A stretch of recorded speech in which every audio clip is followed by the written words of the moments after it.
Woman of the Hour is a film that was released on Netflix a couple of weeks ago. It is directed by Anna Kendrick. In fact, it's Anna Kendrick's directorial debut. I'm not really sure what to call this movie because on one hand, it is based off a true story. Are serial killer movies considered horror movies? Like, should I call it a horror movie? It does have some horrifying content in it, so yeah, maybe we should call it a horror movie. Whatever. That's, I guess, something for the genre nerds to argue about. It also stars Anna Kendrick. It stars also Daniel Zavato as the serial killer in this movie. And this movie is based on some events that took place in the 1970s when a serial killer who later became known as the dating game killer, he appeared on this dating game show that Anna Kendrick's character was hosting back in the day. By this time in real life, he had murdered at least 5 different women. This movie is about her hosting this show and this serial killer, unbeknownst to everybody, just showing up on this show, and it kind of delves a little bit deeper into some of the killings and the murders that he committed over the course of the 1970s. It is always boom or bust whenever you see somebody and it says directorial debut. You're not really sure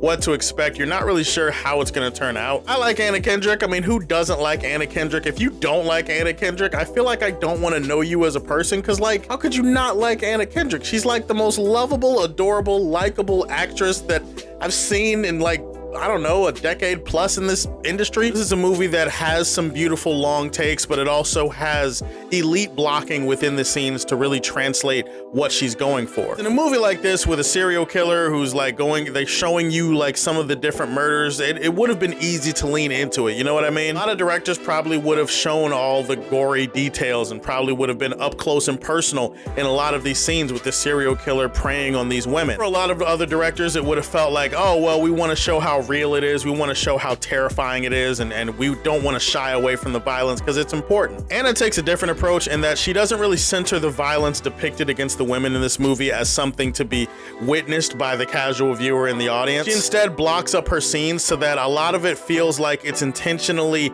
out of focus or seen from a different lens or a different viewpoint. You'll have violent acts being committed, but she'll show it from a distance and she'll cut away. You'll see different scenes being shot through a different window, like a window in a skyline or something like that. Like, you'll see different techniques like that, and that's where I feel like it separates itself a little bit. She really just kind of wants to frame it in a different way that doesn't feel like it's glorifying it just to prove how real it is. Sometimes the most terrifying, horrifying things are the things that we don't get to see, and she cuts and transitions perfectly throughout these scenes in a way that really accentuates the anxiety of it. Anxiety is a pretty interesting word to use for a movie like this, because I think Anna Kendrick fully understands, obviously, the anxiety and the fear that a lot of women have. For a lot of women, it's not necessarily about the moment of violence when things get real.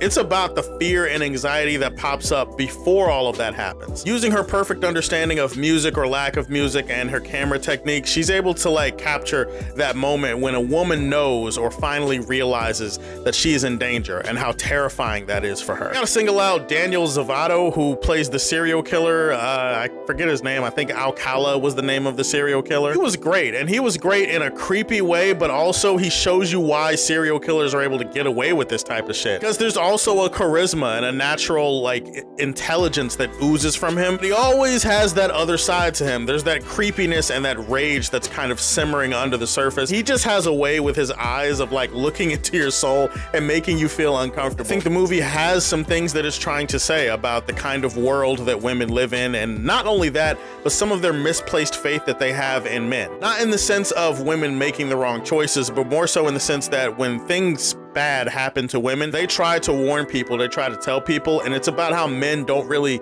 take them seriously and how much of a problem that is. I will say though, I think that the story for this movie and how it's told is probably going to be a little bit polarizing for people. I would actually say that most of the focus on the story in this movie is on this game show, and it's about Anna Kendrick's character, and it's about the build up to her hosting this game show. And then they'll cut back and forth to different moments where he preyed on different women and show you like some of the things he did to kill these women. I would sort of understand it and sort of get it more if there was more of a point for Anna Kendrick's character. Unfortunately, she has a very anticlimactic ending in this movie. There's other characters that pop up that feel a little bit more ingrained into the serial killer and sort of like his path of destruction over the course of the 70s. This leads to some weird pacing issues because you feel like you're jumping back and forth to see different moments in time, but the whole focus of the narrative is on a place where it shouldn't be. That makes things feel a little bit slower probably in hindsight than they do, because there's a lot of setup, there's a lot of build up to get to this game show and to show Anna Kendrick's character and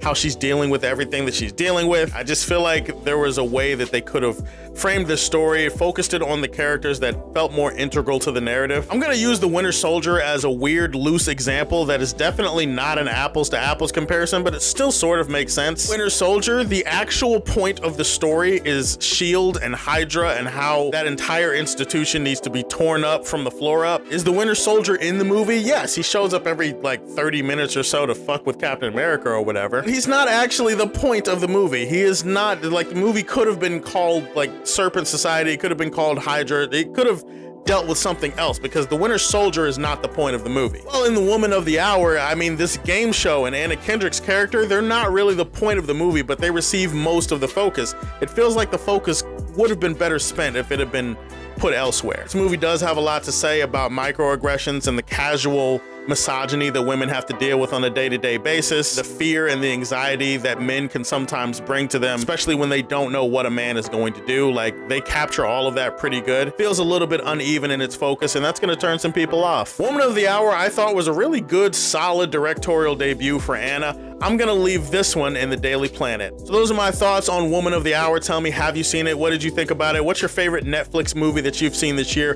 Go ahead and put that in the comment section below. Please like and subscribe to the Superfan Show, and if you like what you see, tell me how you feel, and stay tuned to hear more from the Man of Steel. Peace.